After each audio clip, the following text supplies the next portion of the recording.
21:22. மேலும் நீங்கள் விசுவாசம் உள்ளவர்களாய் ஜெபத்திலே எவைகளை கேட்பீர்களோ அவைகளை எல்லாம் பெறுவீர்கள் என்றார். நீங்கள் விசுவாசம் உள்ளவர்களாய் ஜெபத்திலே எவைகளை கேட்பீர்களோ அவைகளை எல்லாம் பெறுவீர்கள். நம்முடைய வாழ்க்கையிலே எவ்வளோ காரியங்களுக்காக ஜெபித்துக் கொண்டிருக்கிறோம். இதில் சொல்லப்பட்டிருக்கிறது, ஜெபத்திலே எவைகளை கேட்பீர்களோ, எதை கேட்டாலும் நான் என்ன செய்வேன், தருவேன் என்று சொல்லியிருக்கிறது. ஆனால் ஜெபித்துக் கொண்டிருக்கிற நம்முடைய வாழ்க்கையிலே பல ஜெப விண்ணப்பங்கள் இன்றைக்கு வரைக்கும் என்ன செய்கிறது, நம்முடைய கரத்திலே பதிலாக வராமல் என்ன செய்கிறது, பெண்டிங்காக இருந்து கொண்டிருக்கிறது. ஆனால் அது ஏன் கிடைக்கவில்லை? இந்த வசனம் சொல்கிறது, ஜெபத்திலே எவைகளை கேட்டால் நான் என்ன செய்வேன், தருவேன்.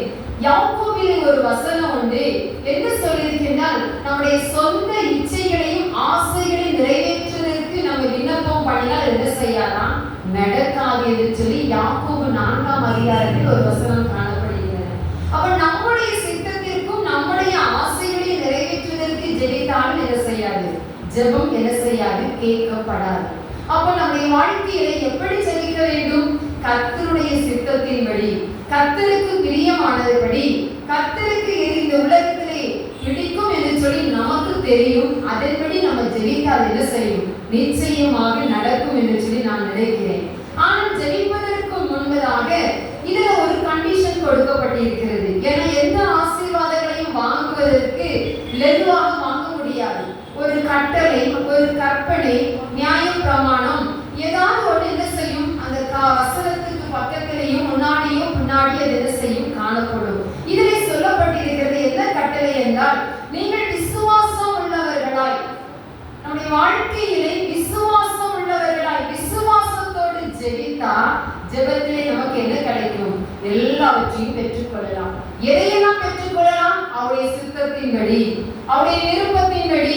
நம்முடைய ஆசைகளை பூர்த்தி செய்ய வேண்டும், என்னுடைய விருப்பங்களை நிறைவேற்ற வேண்டும், கண்பதெல்லாம் கிடைக்க வேண்டும், ஆசைப்படுவதெல்லாம் எனக்கு நிறைவேற வேண்டும். இப்படி ஜெபித்தா அது என்ன செய்யாது, நடக்காது. அவருடைய சித்தத்தின்படியும் விருப்பத்தின்படியும் நாம் ஜெபத்திலே விசுவாசம் உள்ளவர்களாய் கேட்டால் நமக்கு அவர் என்ன செய்வாராம், தருவேன் என்று சொல்லி இந்த இடத்திலே வார்த்தையினாலே நமக்கு சொல்லப்பட்டிருக்கிறார். அப்போ நம்முடைய வாழ்க்கையிலே விசுவாசம் ரொம்ப முக்கியம். விசுவாசம் என்பது காணக்கூடாத காரியத்தை நமக்கு கிடைக்கும் என்று சொல்லி நம்புவதுதான் என்னது, விசுவாசம். அவர் தருவார், எனக்காக யாவையும் செய்து முடிப்பார், எனக்கு அவர் தந்து விட்டார், தருவதற்கு காத்திருக்கிறார், எனக்கு தராமல் அவர் யாருக்கு தருவார். இப்படியெல்லாம் நம்ம அவரையே உயர்த்தி அவருடைய வார்த்தைகளை வாயினாலையும் நாவினாலையும் அறிக்கை பண்ணி நாம் சொல்லிக் கொண்டிருப்பதுதான் என்னது, விசுவாசம். நல்ல ஜெயித்து விடுவோம். ஆலயத்துக்கு வரும்போது, கூடுகையை கலந்து கொள்ளும் போது பாரதியெல்லாம் இறக்கி வைத்து விடுவோம். ஆனால் இந்த இடத்தை விட்டு கிளம்பி சென்று வீடுகளுக்கோ மற்ற பகுதிகளுக்கு செல்லும் போது கொஞ்சம் என்ன செய்கிறது, விசுவாசம் குறைந்து விடுகிறது. ஏன்னா மக்கள் நம்முடைய பக்கத்திலே இருந்து பல வார்த்தைகளை பேசுவார்கள். வியாதியா இருந்தா இப்படிதான் எனக்கு இருந்துச்சு, இந்த மாதிரிதான் எனக்கு இருந்துச்சு, நான் இப்படிலாம் கஷ்டப்பட்டேன், இது சரியே ஆகாது, இந்த மாத்திர சாப்பிட்டா சரியாகாது, இப்படிப்பட்ட நிலைமையா எங்க மீண்டு வர, இப்படி மனிதனுடைய வார்த்தையிலிருந்து வருகிற அவிசுவாசியான வார்த்தைகள், அவன் நம்பிக்கையான வார்த்தைகள் நம்ம இருதயத்தை, விசுவாசத்தை என்ன செய்வது, குலைத்து விடுகிறது, விசுவாசத்தை குறைய வைத்து விடுகிறது. அந்த குறைய வைக்கிற தருணங்கள் வந்தாலும் மனிதனை உண்டாக்கினவர் ஆண்டவர், என் சரீரத்தின் அவயங்களை சீராய் படைத்தவர் ஆண்டவர், அவைகளை சீராய் இயக்கி கொண்டிருக்கிறவர் ஆண்டவர். நம்புகிறீர்களா? நம்முடைய சரீரத்தை இயக்கி கொண்டிருப்பது யாரு? ஆண்டவர். அவர்தான் படைத்தார். படைத்தவருக்கு இதயத்திலேயோ சரீரத்தின் அவயங்களிலோ என்ன பிரச்சனை இருக்கிறது என்று சொல்லி நம்மை காட்டிலும் டாக்டரை காட்டிலும் அவருக்கு அழகாக தெரியும். நேர்த்தியாக எப்படி குணமாக்க வேண்டும் என்று சொல்லி அவருக்கு தெரியும். ஏன்னா அவர் தான் நம்மளை படைத்தார். அவர் படைத்த ஆண்டவரை நாம் தெய்வமாய் வழிபடுகிறோம், தெய்வமாய் ஏற்றுக்கொள்கிறோம். அவரை விசுவாசிப்பதற்கு நம்ம என்ன செஞ்சிருக்கிறோம், மனிதனுடைய வார்த்தைகளையும் குடும்பத்தின் சூழ்நிலைகளையும் குடும்பத்தில் வருகிற நெருக்கங்களையும் எல்லாவற்றையும் கண்டு கொஞ்சம் விசுவாசத்துல பலவீனப்பட்டு இருக்கிறோம். ஏன்னா இயேசு சொல்லியிருக்கிறார் ஏற்கனவே, உலகத்தில் உங்களுக்கு கோத்திரம் உண்டு, உலகத்தை ஜெயிக்க வேண்டும், கடந்து வர வேண்டும். என்னால பாடு இல்லை என்று சொல்லி ஒரு நாள் சொல்ல முடியாது. கிறிஸ்தவனுடைய வாழ்க்கை பஞ்சுமத்தை கிடையாது, எனது முட்கள் நிறைந்த வாழ்க்கை. அது ஒரு சொகுசா இருக்காது, கடினமா இருக்கும், இடுக்கமான வாசலா இருக்கும். இந்த இடுக்கமான வாசல், கடினமான பாதை, பஞ்சுமத்தை இல்லாத வாழ்க்கை, அதான் கிறிஸ்தவனுடைய உண்மையான வாழ்க்கை. உண்மையான இருக்கிற கிறிஸ்தவனுக்கு பாடுகள் அதிகம். ஆண்டவருக்காக உண்மையான ஜீவிகளுடைய வாழ்க்கையிலே அதிகமான நிந்தனையான வார்த்தைகள், அவமானங்கள். எதற்கு? அவன் உண்மையுள்ள கிறிஸ்தவன், அவன் உண்மையை ஆண்டவருக்காக பயபக்தியா ஜீவிக்கிற ஒரு மனிதன் என்று சொல்லி அதை வச்சு நம்ம என்ன செஞ்சிடலாம், நினைச்சுக்கிடலாம். பாடுகள் நமக்கு நிறைய வந்தா ஆண்டவர் என்னோட இருக்கிறார், உங்களுக்கு நான் செய்வேன், திறன் கொள்ளுங்கள், நான் உலகத்தை ஜெயித்த ஆண்டவர், நான் உங்கள்கிட்ட தான் இருக்கிறேன் என்று சொல்லி வாக்கு கொடுத்த ஆண்டவர் எனக்காக என்னோட இருக்கிறார் என்று சொல்லி நீங்க என்ன செய்ய வேண்டும்? அந்த இக்கட்டான சூழலை நம்ப வேண்டும், அவரை நோக்கி பார்க்க வேண்டும். ஆலயத்துக்கு வந்தாதான் நோக்கி பார்க்கணும்னு சொல்லி எண்ணங்கள் அதிகமா வரும். இல்லைன்னா கஷ்டங்கள் வரும்போது என்ன செய்யும்? என்ன வரும்? ஜெயிப்போம், ஆனா விசுவாசத்துல என்ன செஞ்சிருவோம்? பலவீனப்படுத்தும். நம்முடைய வாழ்க்கையில இந்த மாதத்துல நீங்க என்ன செய்யுங்க? விசுவாசத்தை என்ன செய்ய? பலனடைவதற்கு, அதிலே பலப்படுவதற்கு, அதிலே வளர்வதற்கு, விசுவாசத்தினுடைய வாழ்க்கையை பெருக எப்படி செய்யணும்னு சொல்லி அதையே நீங்க யோசித்து பார்த்து அதற்கு என்னெல்லாம் செய்யணுமோ அதையெல்லாம் நீங்க செஞ்சீங்கன்னா உங்க விசுவாசத்தை அவர் என்ன செய்வார்? பெருக செய்வார், வளர செய்வார், உங்க விசுவாசத்தை வர்த்திக்க பண்ணுவார். என விசுவாசிக்கிறவனுக்கு எல்லாம் கூடும், தேவனால் எல்லாம் கூடும், தேவனால் எல்லாம் கூடும். நம்முடைய வாழ்க்கையில் இன்னொன்று ஆண்டவரால் கூடும். விசுவாசிக்கிற யாரெல்லாம் உண்மையாய் 100க்கு 100 நம்புகிறீர்களோ அவர்களால் எல்லாம் என்ன செய்யப்படும்? கூடும் என்று சொல்லி வேதவசனம் சொல்கிறது. நம்முடைய வாழ்க்கையிலே விசுவாசம் ரொம்ப முக்கியம். இந்த இடத்திலே சொல்லப்பட்டிருக்கிறது, விசுவாசம் உள்ளவர்களாய் ஜெபத்திலே எவைகளை கேட்பீர்களோ அவைகளெல்லாம் பெறுவீர்கள். விசுவாசத்தோடு அவருடைய சுத்தத்தின்படி கேளுங்கள். நம்மளுடைய விருப்பத்தின்படி அல்ல. இயேசு கிறிஸ்து உலகத்தில் மனிதனாய் வாழும் போதே அவர் சித்தத்தின்படி எதுவும் செய்யவில்லை. தனக்காக ஒன்று கூடி அவர் என்ன செய்யவில்லை? வாழ சாதிக்கவில்லை. தனக்காக எதையும் பிரயாசப்படவில்லை. நமக்காக, மனுக்குலத்திற்காக, தன்னை தேடி வந்த ஜனங்களுக்காக, துன்பத்தில் இருக்கிற மக்களுக்காக அவர் என்ன செஞ்சார்? எல்லா நன்மைகளையும் செஞ்சார். தனக்காக எதையும் செய்யவில்லை. வேதத்தில் பார்க்கலாம், ஒன்று கூட அவருக்காக செய்யவில்லை. பசியா இருந்துச்சு, அப்பவும் கல்லுல அப்பமாக்கி சொல்லி சத்துருவானவன் வந்தான். அப்பவும் அவர் ஆக்க முடியுமா? முடியாது. முடியாது. அவர் என்ன செய்ய? தனக்காக வரவில்லை. சிலுவையை தொங்கிக் கொண்டிருந்தார், தாகமாய் இருக்கிறேன் என்று சொன்னார். மழையை வருஷித்து தண்ணீரை கூட குடிச்சிருக்கலாமே. மழையை உண்டாக்கினவர் யார்? தண்ணீரை படைத்தவர் யார்? கடலின் தண்ணீருக்கு மேலே நடந்தவர் யார்? அவர் தான். அந்த தண்ணீரை வரவழைத்து குடித்திருக்கலாமா? இல்லையா? குடித்திருக்கலாம். ஆனா அவர் தனக்காக வாழ்ந்தார். எதற்காக? நமக்காக முற்றிலும் வாழ்ந்திருக்க என்ன சென்றார்? இந்த உலகத்தை வென்று இன்றைக்கு ஜெய கிறிஸ்துவாக நமக்காக பிதாவின் பக்கத்திலே இருந்து பரிந்து பேசிக் கொண்டிருக்கிறார். அப்ப நாம் என்ன செய்ய வேண்டும்? நாம் இந்த உலகத்தில் என்ன செய்யணும்? நமக்காக நம்முடைய சித்தத்தை நிறைவேற்ற வேண்டும் என்று சொல்லி இந்த உலகத்தை ஆசைப்படாதபடி அவருடைய சித்தத்தை நிறைவேற்ற வேண்டும், அவருடைய விருப்பத்தை நான் நிறைவேற்ற வேண்டும். இது எனக்கு இயேசு தரலையா? இது அவருக்கு பிடிக்கல போல, இது அவருக்கு எனக்கு தரவதற்கு ஆசை இல்லை போல அப்படின்னு நினைக்கிறோம். நம்ம அப்படி நினைப்போமா? நினைக்கணும். சின்ன பிள்ளைங்க நமக்கு கீழே இருக்கிற பிள்ளைங்க என்ன செய்யணும்னா கேட்கும், அம்மா எனக்கு வாங்கிட்டாங்க, அட எனக்கு இந்த இடத்துக்கு கூட்டு போங்க. நம்ம என்ன செய்வோம்?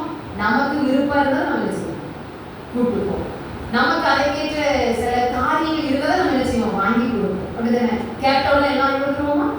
நம்மளே அப்படி பிள்ளைகளுக்கு கொடுக்காம இருக்கும்போது அந்த பரம தகப்ப நம்ம எல்லாம் பிள்ளைகள் தானே, நமக்கு அவர் எதை தர வேண்டும் என்று சொல்லி அவருக்கு தெரியும். அவர்களுக்கு கொடுத்துருக்காங்க, இவர்களுக்கு கொடுத்துருக்காங்க. என்ன காட்டிலும் பரிசுத்தவானே இல்லை, என்னை காட்டிலும் ஆண்டவர் தேடவே இல்லை. இவெல்லாம் நல்லாதான் இருக்கா? நம்ம என்ன செய்யும்? நம்முடைய விசுவாசத்தை குலைப்பதற்கு வரும். அவனவனுக்குரிய ஆசீர்வாதம் அவனவனுக்கு கொடுக்கப்படும்.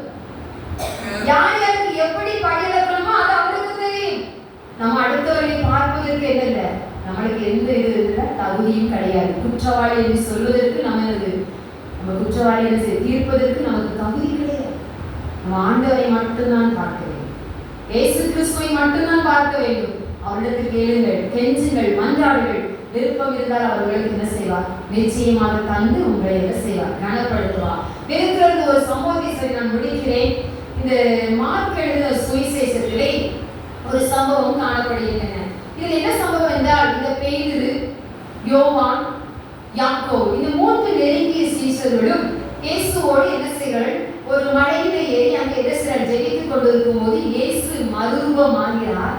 அந்த இடத்துல என்ன செய்யறான்னா, அந்த பேதுரு சொல்லுவான், ரவி இந்த இடம் ரொம்ப சூப்பரா இருக்கு, என்ன செய்யணும்? இங்க உமக்கு ஒரு கூடாரம், மோசைக்கு ஒரு கூடாரம், எலியாவுக்கு ஒரு கூடாரம் சொல்லி போட்டு இருக்கும்னு சொல்லி அவ்வளோ பிரசன்ஸ் நிறைந்த ஒரு பகுதியை இயேசு மறுரூபமாய் வாங்குகிறார். அவருடைய ட்ரெஸ் எந்த வண்ணாலும் வெளுக்க முடியாத அளவுக்கு வெண்மையாய் இருந்தது சொல்லி வசனம் என்ன செய்கிறது? சொல்லுகிறது. அந்த அளவுக்கு அவர் பிரைட்டாக பிரகாசமாய் இருக்கிறார். அப்படிப்பட்ட இடத்துல இந்த கண்ட இந்த பேதுரு என்ன செய்கிறார்? இந்த வார்த்தையை சொல்லுகிறார். இதையெல்லாம் முடித்துவிட்டு மலையிலிருந்து அவர் என்ன செய்கிறார்? இறங்கி கீழ்ப்பகுதிக்கு வருகிறார். கீழ்ப்பகுதிக்கு வந்து கொண்டிருக்கிற வேளையில தான் ஒரு தகப்பன் என்ன செய்கிறார்? ஓடி வந்து கேட்கிறார். என்ன கேட்கிறார்னா, என் மகன் என்ன செஞ்சிருக்கிறான்? அசுத்தாவை பிடிச்சு ஊமையா இருக்கிறான், ரொம்ப அலைக்கழிக்கிறான், வாயில நுரைத்தள்ளி என்ன செய்யறான்? கஷ்டப்படுகிறான். ஆனா எவ்வளவோ என்ன செய்யறான்? பல்ல கடிக்கிறான், சோர்ந்து போகிறான். அலைக்கழிப்பு என்பது ஒரு இடத்துல வந்து கண்ட்ரோல் பண்ணா நம்ம கண்ட்ரோலுக்கு என்ன செய்யுது? சும்மா தாறுமாறு அங்கேயே இருக்குது, ஓடுவது, அடையுது. இப்படிப்பட்ட வாழ்க்கை என் மகன் வாழ்ந்து கொண்டிருக்கிறான். உங்களுடைய சீசர்களை என்ன செஞ்சேன்? கூப்பிட்டு நான் ஜெபித்தேன், அவர்களால் கூடாமல் போய்விட்டது. அதனால உம்மிடத்துல என்ன செஞ்சிருக்கிறேன்? கொண்டு வந்திருக்கிறேன் என்று சொல்லி இந்த பிள்ளையுடைய தகப்பன் என்ன செய்கிறார்? இயேசு சாமி, இயேசு கிறிஸ்து என்ன செய்கிறார்? சொல்லுகிறார். இப்படி சொல்லிக் கொண்டிருக்கிற வேளையிலே இயேசு என்ன செய்கிறார்? அந்த மகனை கூட்டு அழைத்து கொண்டு வர சொல்லுகிறார். பக்கத்திலே வந்த உடனே தகப்பனார்ட்ட கேட்கிறார், இது எத்தனை காலமாய் இருக்கிறது? எத்தனை வருஷமா இந்த பிரச்சனை இருக்கிறது? அப்பதான் இந்த தகப்பன் சொல்லுகிறார், சிறு வயது முதல் இருக்கிறது. இப்ப இந்த பையனுக்கு எத்தனை வயது தெரியவில்லை. சின்ன வயதுல என்ன செய்கிறான்? கஷ்டப்படுகிறான். இவனை கொல்லும்படி இவனை தண்ணீரிடம் தீயில என்ன செய்கிறது? இவனை தள்ளுகிறது. நாங்க எவ்வளவோ கஷ்டப்பட்டு இவனை ஜீவனை காப்பாற்றி வச்சிருக்கிறோம். உங்களுக்கு மனம் இறங்கி, நீங்க மனம் இறங்கி எனக்கு விடுதலை தாங்க கேட்கல, ஏதாயிரம் எனக்கு என்ன செய்ய உதவி செய்யுங்க என்று சொல்லி என்ன சொன்னான்? கேட்டான். ஏன்னா இவன் இயேசுவை என்ன செய்யற? ஃபர்ஸ்ட் டைமா பார்த்திருக்கலாம். இயேசு அற்புதம் செய்தார்னு சொல்லி கேள்விப்பட்டு என்ன செஞ்சிருக்கலாம்? வந்திருக்கலாம். இயேசுவை ருசித்தது கிடையாது. அதனால என்ன செய்யலாம்? இப்படிப்பட்ட வார்த்தை என்ன செய்யறான்? கேட்கிறான். இப்படி கேட்கும் போது இயேசு என்ன தெரியுமா சொல்லுகிறாரு? அவனை நோக்கி, நீ விசுவாசிக்க கூடுமானால் ஆகும், விசுவாசிக்கிறவனுக்கு எல்லாம் கூடும். அப்பதான் இந்த தகப்பன் சொல்லுறான், நான் விசுவாசிக்கிறேன் ஆண்டவரே, நான் நம்புறேன், நீங்க அற்புதம் செய்வீங்க, நீங்க உதவி செய்வீங்க நம்புறேன். ஆனாலும் எனக்குள்ள ஒரு சின்ன டவுட் இருக்கு. அதான் அவிசுவாசம். அவன் சொல்றான், ஆகிலும் எனது அவிசுவாசம் நீங்கும்படி உதவி செய்யும் என்று கண்ணீரோட சத்தமிட்டு சொன்னான். அவன் கேட்டான், நான் நம்புறேன், ஆனால் எனக்கு இருக்குது அவிசுவாசம் இருக்கு, அதை நீங்கும்படி உதவி செய். அந்த வசனம் மார்க் 9 அந்த 24 காணப்படுகிறது. அப்ப இந்த தகப்பன் என்ன செய்கிறார்? நம்புறேன்னு சொல்லுறாரு, ஆனாலும் சின்ன வயது கூட கஷ்டப்படாம இருக்கிறார். எவ்வளவு பார்த்திருப்பார் அந்த பிள்ளை, எவ்வளவு சிரமப்பட்டிருப்பார். எத்தனை ட்ரீட்மெண்ட் பார்த்திருக்கலாம், எத்தனை உலகத்தின் அடிப்படையை பல காரியங்களை பார்த்திருக்கலாம். ஒன்றும் முடியவில்லை. சீசரிடத்தில் கூட்டிட்டு வந்திருக்கிறார், அப்பவும் முடியவில்லை. அப்ப யோசித்து பாருங்க, இப்படி இருந்தா அவனுக்கு என்ன இருக்கும்? கொஞ்சம் அவிசுவாசம் இருக்கு. ஆனால் இந்த அவிசுவாசத்தை நீக்குவே என்று சொல்லி கேட்கும்போது அந்த இயேசு என்ன செய்கிறார்? அவருடைய அவிசுவாசத்தை நீக்கி அந்த பிள்ளைக்கு என்ன செய்கிறார்? பரிபூரண சுகத்தை கொடுக்கிறார். பரிபூரண சுகத்தை கொடுப்பது அந்த பையன் ரொம்ப அழகான், ரொம்ப மலை உரைக்கழுகிறான், கீழே விழுந்து செத்தவனை போல என்ன செஞ்சுட்டான்? கிடக்கிறான். அப்பதான் எல்லாரும் செத்துட்டாங்க என்று சொல்லுகிறார்கள். இல்லை, அவன் கையை பிடித்து எழுப்பி என்ன செய்கிறார்? அந்த மகனை புது சிருஷ்டியாக, புது மனிதனாக, எல்லாரும் என்ன விரும்பப்படத்தக்க மகனாக என்ன செய்கிறார்? மாற்றி அந்த இடத்துல ஒரு பெரிய அற்புதத்தை செய்கிறார். அப்ப யோசித்து பாருங்க, இதுல அந்த தகப்பன் என்ன செய்கிறார்? விசுவாசிக்கிறேன் சொன்னாலும் என்னுடைய வாழ்க்கையில கொஞ்சம் அவிசுவாசம் இருக்கு. அவிசுவாசம் என்பது அது எதிர்மறை, விசுவாசத்துக்கு எதிர்மறை. இந்த அவிசுவாசம் என்கிட்ட கொஞ்சம் இருக்கப்பா, அதை நீக்குன்னு சொல்லி கேட்டான். அதே மாதிரி நம்முடைய வாழ்க்கையில அவிசுவாசம் கொஞ்சம் இருக்குதா, நிறைய இருக்குதா? உங்களுக்கு தெரியும். நீங்க தான் என்ன செய்யணும்? ஆண்டவரே, என் அவிசுவாசத்தை நீக்குவதற்கு எனக்கு உதவி செய்யுங்க. கண்ணீரடித்து கேளுங்க, சத்தமிட்டு கேளுங்க. நிச்சயமாய் அவிசுவாசத்தை நீக்கி உங்களுக்கு விசுவாசத்தை தந்து நீங்கள் விரும்புகிற காரியத்தையும் கேட்டுக்கொள்கிற காரியத்தையும் கர்த்தர் நிச்சயமாய் உங்களுக்கு என்ன செய்வார்? நிச்சயமாக செய்வார். நீங்க ஜெபத்திலே, நீ விசுவாசம் உள்ளவர்களால் ஜெபத்திலே எவைகளை கேட்பீர்களோ அவைகளை நீங்க என்ன செய்வீங்க? நிச்சயமாய் பெற்றுக்கொள்வீர்கள். தேவனுடைய வார்த்தை, அவர் சொன்ன வார்த்தை நிச்சயமாய் விசுவாசத்தோடு கேட்போம், அவருடைய சித்தத்தின்படி கேட்போம், அவருடைய விருப்பத்தின்படி கேட்போம். கர்த்தர் நிச்சயமாய் நமக்கு என்ன செய்வார்? ஜெபத்திலே கேட்கிற எல்லா மன்றாட்டுக்கும் நமக்கு பதில் தருவார். எல்லாவற்றுக்கும் மேலாக உலக காரியத்தை அதிகமாக கேட்காது. உலக காரியம் என்னது? எனக்கு, என் கணவனுக்கு, பிள்ளைக்கு, வீடு, வேலை, தொழில், இதெல்லாம் கண்ணாமூட என்ன செய்யாது. நமக்கு அது டாட்டா போடும். நம்ம போடுறதுக்குள்ள டாட்டா ஒன்றுமே வராது. உன்னத காரியங்களை தேடுங்க, ஆவிக்குரிய ஆசீர்வாதங்களை தேடுங்க. எனக்கு ஜபானி தாருங்க, மன்றாட்டின் ஆவி தாருங்க, பெருமூச்சு விடுகிற ஆவியை தாருங்க, ஆத்ம வாரத்தை தாருங்க, அழுது புலம்புகிற எனக்கு எனது நாவை தாருங்க, திறப்புல இருக்கிற முழங்கால் எனக்கு தாருங்க, எனக்கு பரிசுத்த ஆவி தாருங்க. நான் சுவிசேஷம் அறிவிக்கணும், ஓடணும், மற்றவர்களுக்காக திறப்புல டெய்லி 10 நிமிஷம் அரை மணி நேரம் ஜெபிக்கணும், நல்ல வேத புத்தகத்தை நல்லா வாசிக்கணும். இதெல்லாம் என்னைக்காக கற்றுப்போமா? இதை கேளுங்க, நிச்சயமா மனம் குளிர்ந்து உங்களுக்கு அழகாக என்ன செய்வார்? தருவார். இதை கேட்டா அது ரொம்ப விருப்பம். ஏன்னா அவருடைய ராஜ்யம் அது கட்டப்படுகிறது. பரலோக ராஜ்யத்துக்கு என்ன செய்கிறது? நம் நிமித்தமாக என்ன செய்கிறது? விரலிட்டு எண்ணுகிற எண்ணிக்கையோ பெரிய கூட்டமோ நாம் அழைத்து கொண்டு போகணுமா? இல்லையா? போகணும். யாராவது இன்னைக்கு நம்ம பக்கத்துல எத்தனை பேர் ஆத்துமாக்களை ரட்சித்து வச்சிருக்கோம்? விசுவாசிகளாக, பிள்ளைகளாக, இயேசுவின் பிள்ளைகளாக அல்லது இயேசுவின் சீஷியாக, சீஷனாக மாற்றி வச்சிருக்கிறோம். யோசித்து பாருங்க. அப்படி மாற்றணும். அதுதான் இயேசு விரும்புகிறார். இப்படிப்பட்ட உன்னத காரியங்களை கேளுங்க, ஆவிக்குரிய நன்மைகளை கேளுங்க. நீங்க எல்லா தேவனுடைய ராஜ்யத்தை நீங்க கேட்டீங்கன்னா இவைகள் எல்லாம் உங்களுக்கு என்ன வரும்? கூட கொடுக்கப்படும். எஸ்டர் கேட்காமலே தருவார். அதனால ஆவிக்குரிய நன்மைகளை என்ன செய்ய? அழகாய் கேளுங்க. நிச்சயமாய் கர்த்தர் உங்களுக்கு என்ன செய்வார்? தருவார். சாத்தானை எதிர்த்து இருக்குமா? வல்லமே வேணும். நீங்க நினைக்கிறாங்க வீட்டுக்குள்ளே இருக்கிற பெண்ணு தானே, வீட்டுக்குள்ளே இருக்கிற பெண்மணி தானே, நான் எங்க போய் சாதிக்க முடியும், வேலைக்கா போய் நினைக்கலாம். வீட்டுக்குள்ளே இருந்த யாகேல என்ன செஞ்சா? சிசராவை அழித்தா. வீட்டுக்குள்ளதான் இருந்தா. அவளுக்கு எப்படி தெரியும் சிசரா எப்போ உறவுக்காரனா இருக்கிறான்னா?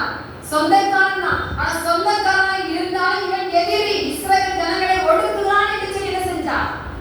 கர்த்தரோடு இருந்ததால கர்த்தர் பேசினார். பெரிய ஒரு கூடார அணியும் தொழிலாளர் சுத்தியம் எடுத்து அடித்து அவளை நெத்தி தரையிலே குதித்து அழிந்து போவதற்கு யாருதான் காரணம்? சிசராவை அழிப்பதற்கு இது யாரின் பெண்மணி தான். எங்க இருந்தா? சேனாபதியா தெபரால கூட போகல, பாரா கூட போகல. எங்க இருந்து அழிச்சா? வீட்டுக்குள்ள இருந்து. நான் வீட்டுக்குள்ள இருக்கிறேனே, அடுப்படியில தான் இருக்கிறேன்னு நினைக்க கூடாது. எங்க இருந்தாலும் சத்துருவை இழுத்தார். எங்க இருந்தாலும் என்ன செய்யலாம்? இயேசுவின் வல்லமை நம்மோடு இருந்தால் சத்துருவை இனம் கொண்டு என்ன செய்யலாம்? அழிக்கலாம். அதனால வீட்டுக்குள்ள இருக்கேன், சும்மாதான் இருக்கேன், என்ன வாழ்க்கை, என்ன உலகம் நினைக்காதீங்க. எங்க இருந்தாலும் ஆண்டவர் நம்மோடு இருந்தால் நிச்சயமாய் நமக்கு என்ன உண்டு? ஜெயம் உண்டு. அதனால என்ன செய்ய? விசுவாசத்தை அவர் மேல் வைங்க. அவர் நம்பிக்கை, அவர் விசுவாசம் இருந்தா என்ன செய்ய? எனக்கு நீக்குங்க சொல்லி உதவி கேளுங்க. நிச்சயமாய் ஆண்டவர் நமக்கு உதவி செய்வாராக. ஒரு சம்பவத்தை சொல்லி முடிக்கிறேன். ஒரு ஏரியிலே ஒரு விளம்பர பலகை இருந்துச்சான். என்ன பலகை? அந்த பலகையில் என்ன பொறிக்கப்பட்டிருந்தால், இந்த ஏரியிலே ஒரு நாணயத்தை போட்டால் உங்களுக்கு என்ன கிடைக்கும்? 10 நாணயம் எக்ஸ்ட்ரா கிடைக்கும் என்று சொல்லி அந்த ஏரியிலே ஒரு விளம்பர பலகையிலே பொறிக்கப்பட்டிருந்தது. பலர் அந்த வழியை போனார்கள், பார்த்தார்கள். எல்லாருக்கும் இருந்து ஏரிக்குள்ள நாணயத்தை போட்டா எங்க வரும்? அது எப்படி வரும்? ஆண்டுதானே போகும் என்று சொல்லி பலர் பல வார்த்தைகளை சொல்லி கடந்து போய் கொண்டிருந்தார்கள். அதிலே ஒரே ஒரு மனிதன் அந்த வார்த்தையை நம்பி என்ன செஞ்சான்? போட்டுதான் பார்ப்போம் என்று சொல்லி கொஞ்சம் படையிலே போய் அந்த ஏரிக்குள்ள ஒரு நாணயத்தை போட்டான். போட்டுட்டு கொஞ்சம் காத்து கொண்டே இருந்தான். 10 நாணயம் வருகிறதா என்று சொல்லி கொஞ்ச நேரம் பார்த்தான். 10 நாணயம் என்ன செய்யவில்லை, வரவில்லை. அவன் சொல்லுகிறான், அவனே சொல்றான், எனக்கு ஏற்கனவே தெரியும் இதுக்குள்ள போட்ட எப்படி வரும், அதனால இந்த நாணயத்தை நான் ஒரு நூல் கட்டி வச்சிருக்கிறேன், உள்ள போட்டுக்கேன், நான் எவ்வளவு பின்னாடி இருந்தேன் அப்படின்னு அந்த கயிறு அப்படியே எடுக்கும் போது அவன் போட்ட நாணயம் என்ன செய்து விட்டது, வந்து விட்டது. அதே மாதிரிதான் நாமும் இருக்கிறோம். ஏசப்பா பாதத்துல வந்து எல்லாத்தையும் சொல்லியிருக்கோம். ஆனா வீட்டுக்கு போகும்போது நமக்குள்ள ஒரு அவிசுவாசம் என்ன கயிறை இழுத்துட்டே போயிடும். புரிஞ்சுச்சா? அவிசுவாசம் என்ன கயிறு, அந்த கயிறு நம்முடைய வாழ்க்கையை பின்னாடியே வருது. அப்படியே இருந்து எப்படி பரிபூர்ண நன்மை பெற முடியாது. அந்த அவிசுவாசம் என்ன கயிறை என்ன செய்யுங்க, அப்புறப்படுத்துங்க, அதை கட் பண்ணுங்க. அவருடைய பாதத்துல பாரத்தை சொல்லியாச்சா, எனக்கு செய்வார் என்று சொல்லி நம்புங்க. நிச்சயமாய் அவர் உங்களுக்கு என்ன செய்வார், உதவி செய்வாராக. ஆமென். அப்படிப்பட்ட கிருபையை ஆண்டவர் நமக்கு தருவாராக. ஆமென். 100 உம்மை நான் நம்புவேன், அற்புதம் செய்திடுங்க, அதிசயம் நடத்திடுங்க. 100 உம்மை நான் நம்புவேன், அற்புதம் செய்திடுங்க, அதிசயம் நடத்திடுங்க. மனிதர்கள் முன்பாக தலை குனிந்து போகாமல் உதவி செய்திடுங்க, உயர்த்தி வச்சிடுங்க. மனிதர்கள் முன்பாக தலை குனிந்து போகாமல் உதவி செய்திடுங்க, உயர்த்தி வச்சிடுங்க. உம்மைதான் நான் நம்பியிருக்கிறேன், அற்புதங்கள் எனக்கு செய்யுங்கப்பா.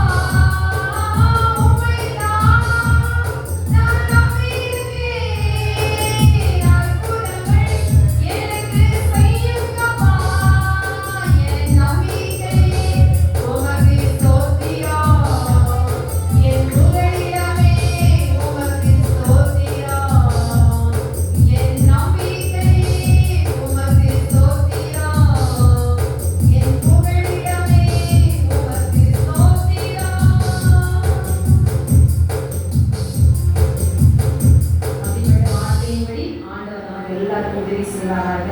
ஆமென். ஹல்லேலூயா. ஹல்லேலூயா.